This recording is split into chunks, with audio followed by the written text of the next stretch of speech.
Justement, ce Star Wars-là ici, en partant vraiment de rien d'un fond noir seulement ici.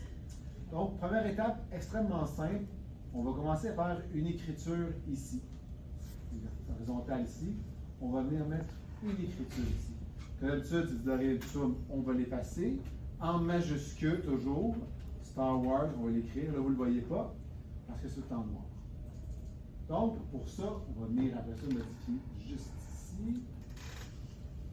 On va acheter une couleur ici, un jaune, parce qu'on va écrire un jaune ici. Et voilà. L'écriture, il s'appelait SF Destiny Galaxy S. SF Destiny Galaxy, parfait. La grosseur, bien là, on peut venir sur une mesure pour que je vraiment très gros. Là. En plus que ça, on peut aller chercher. Vous avez dans le coin de 100, là, c'est pas mal ce que vous cherchez à voir. Et voilà. On va venir le centrer ici. Et voilà. Et voilà. OK. Ici, CTRL-T. Je vais juste venir vraiment la baisser un petit peu. Excellent. Parfait. Première étape de fait, c'est de venir faire ça ici. Une fois que vous avez fait ici, c'est terminé, venez faire une copie de votre calque ici. Parce qu'on va faire 3 étapes, c'est sûr de juste pas revenir en arrière. Fait qu'on va venir faire ici une première étape, on va appeler Star Wars pixelisé.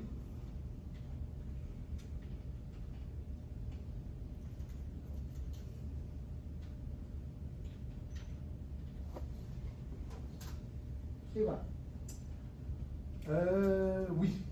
Pour ça, ce qu'on va venir, en fond, ce qu'on va venir faire ici, la prochaine étape, ce qu'on va venir travailler, c'est justement, vous voyez ici que c'est vide au centre, on va venir vider le centre de ça. D'accord? Donc, pour ce faire, la façon qu'on fait pour vider le centre, c'est qu'on va, premièrement, on va venir transformer ça ici, pixeliser le texte, on transforme l'écriture en texte, en genre de texte en espèce de dessin. Fait qu'on pixelise le texte ici. Là, ça nous change un peu la vignette. Une fois qu'on a changé en vignette, on va venir sélectionner les pixels. Il y a 2 façons de faire ça. CTRL, on pèse la vignette ici, ou la vignette, je fais le right click, puis je fais sélectionner les pixels. Parfait. Ensuite, on va venir vider le centre. Parce que je vais venir faire dans sélection ici, modifier, contracter.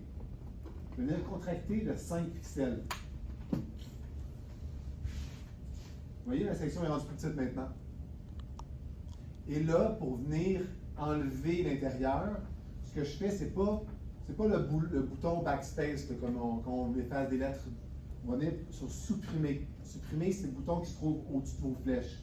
Supprimer, et voilà. Une fois que c'est fait, CTRL-D, on désélectionne, et voilà. Excellent. Là, on va venir le déformer. On va venir donner un peu l'espèce de courbe qui va venir vers le fond. Donc, on va l'appeler, on va faire encore une copie de celui-ci, on va l'appeler, ici, CTRL-J. On va enlever toujours là ici. CTRL-J, on va l'appeler perspective.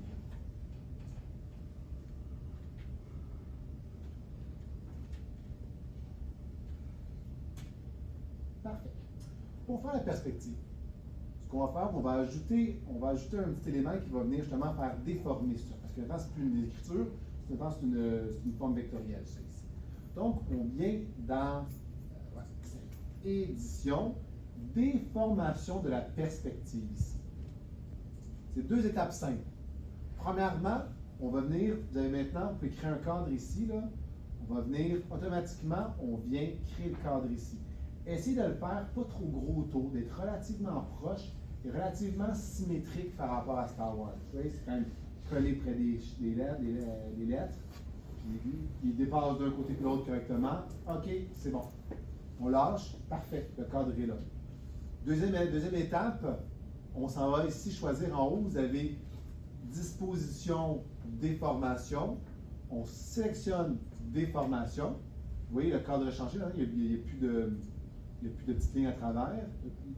Là, on va venir modifier ces deux-là ici. Comme ici, on va venir créer un trapèze ici. Assurez que votre trapèze soit quand même assez symétrique. Et voilà. Une fois que c'est terminé, vous êtes correct, vous êtes content avec le travail. On vient en haut, peser sur le petit crochet ici. Fini. Bingo. Dernière étape.